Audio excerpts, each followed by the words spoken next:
بسم اللہ الرحمن الرحیم۔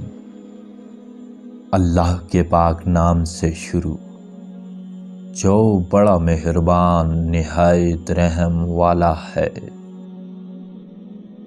حضرت امام شافعی رحمۃ اللہ علیہ کا فرمان ہے کہ دل زبان کی کھیتی ہے، اس میں اچھی تخم ریزی کرو۔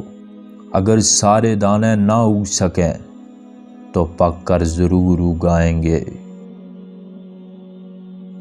آپ نے فرمایا کہ دوسروں کے برابر دولت جمع کرنے کی کوشش مت کرو، بلکہ عبادت میں برابری کی کوشش کرو، کیونکہ دولت تو دنیا میں رہ جاتی ہے اور عبادت قبر کی ساتھی ہے۔ جب صحیح حدیث مل جائے تو میرے اقوال کو بھول جاؤ۔ بڑی کوتاہیوں سے چشم پوشی کرنے والا دوست مجھے محبوب ہے۔ کبھی کسی مردے سے حسد نہ کرو، کیونکہ دنیا میں سب مرنے کے لیے آئے ہیں، اسی لیے سب مردے ہیں، لہذا کسی سے بھی حسد نہ کرو۔ آپ نے فرمایا کہ عقل مند وہ ہے جو خیر و شر کی کشمکش میں مبتلا ہو تو بہتر راستہ اختیار کرے۔ طبیعت زمین ہے اور علم بیج ہے، علم طلب سے ملتا ہے۔ جب طبیعت قابل ہوگی تو علم کی کھیتی لہلائے گی اور اس کے معنی و مطالب شاخ در شاخ پھیلیں گے۔ اہل مروت کے لیے دنیا طلب کرنا یا دنیا میں آرام طلب کرنا ٹھیک نہیں، کیونکہ اہل مروت تو مصائب میں مبتلا رہتے ہیں۔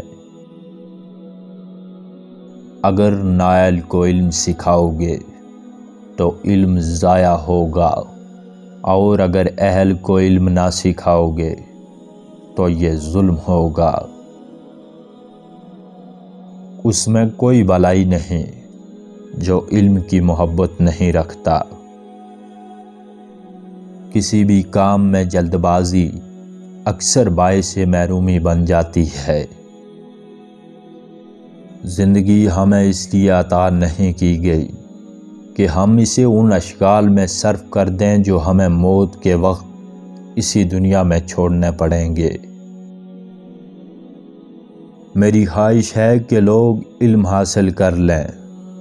نہ مجھے مدح کی پرواہ ہے، نہ کسی اور طرح کی آرزو ہے۔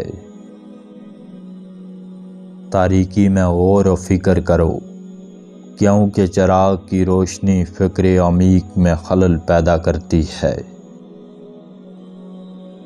قرآن و سنت دانوں اللہ کی جانب سے ہیں، اگرچہ دانوں کے طریق و اسباب جدا جدا ہیں۔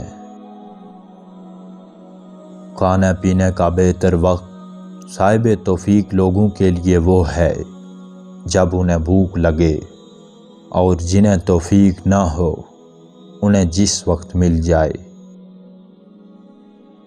جب کام زیادہ ہوں تو سب سے پہلے اس کام کو ہاتھ میں لو جو سب سے اہم ہے۔ اہل علم و دانش اپنے عیوب پر نظر رکھتے ہیں اور اپنے ساتھی کے عیوب سے چشم پوشی کرتے ہیں۔